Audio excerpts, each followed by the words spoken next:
we can create an isometric cut through like this in just a few steps. And using that same method, we can create a whole bunch more. To start off, let's go to our 2D window. We'll go to our wall tool and we'll make sure that the structure is set to composite. From here, I'm going to go to a brick veneer. This one just here that I created earlier. And we'll go ahead and extend it on out. From here, I'll go to our 3D window, hitting F3. And at the moment, it's all showing as one surface. So I'll just go to surface and turn off these overrides here. Now to create our cutaways, we'll just want to use the opening tool, just this one up here.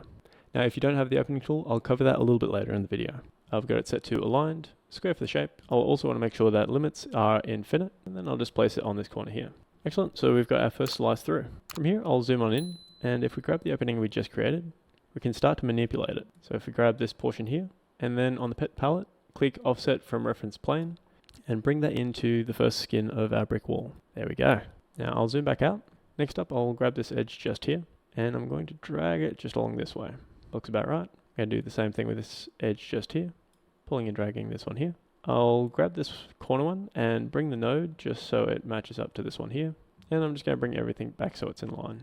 Alright, I'm going to create a center node just at this point here. Next up, I'll just grab this edge here. I'll use the arc tool. I'm going to type in 1000 for this one, and I'll do the same for this one just here. There we are. Nice, so we got the first skin done.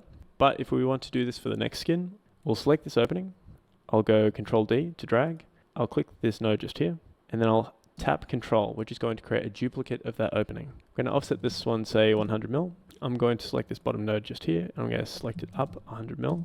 And next up, I'm going to zoom into this area just here. I'll click this middle node just here, and I'll go to offset from reference plane. I'll bring this till it's just matching up with this inside plane there. Hey, there we go. And if I zoom back out, I've got that second cut through. Now to create the stud work itself, just like I've got for this one here, it's a very similar process. So I just go to the opening, just going to place this one in, and I'm going to drag this edge till it lines up with the edge here. I'm going to offset it 45 mil for the typical stud depth, and I'm going to bring it down 45 mil. Now it's currently cutting through the rest of these planes as well. So what I'm going to want to do, grab this one, go to the pet palette and offset from reference plane. And I'll want to bring that back into where that stud is. There we go. All right. Now that we've got one of these set up, we can essentially go through and duplicate this and make the whole process much quicker and easier.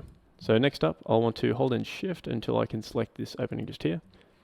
I'll go Control D to drag it, and I'll tap Control once until it lines up. And then I'll line it up with these nodes just over here.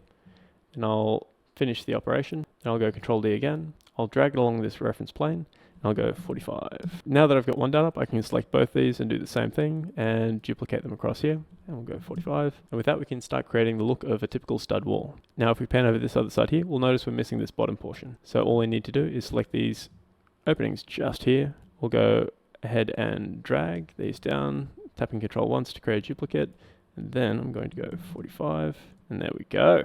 This way, if I want to drag this down a bit further and change the arc a bit, I can still have these studs showing through. Now, if you want to create a cool isometric, all we need to do is to go to View Options, go 3D Projection Settings.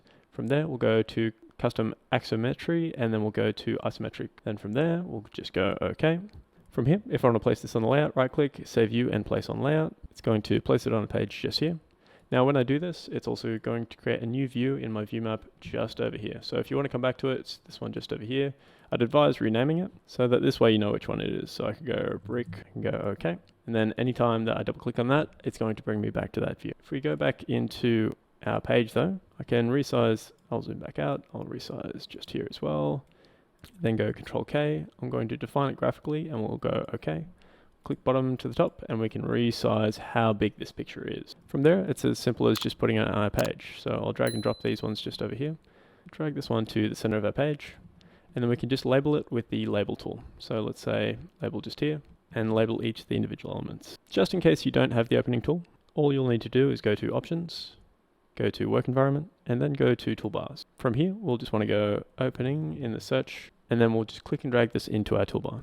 Now this is 3D visualization, but if I go to say Design Tools, this one just here, and then I go click and drag this one into Design Tools, we'll go OK, then that's going to change my toolbar just up here. So if you don't have it, that's how we do it. Now if you don't have a wall like this, all we need to do is go to Options. Inside of your composites, we'll be able to create one in here. So if I've got say brick veneer, I've got my skins set up like this with materials set just here. Now if you don't have the material set up, like I've got just here, then we just need to go OK after you set up your actual wall. Then we'll go into building materials. So if I wanted the brickwork to have a particular surface, we'd just need to change it here. And then we go OK, and that will change the surface of our material.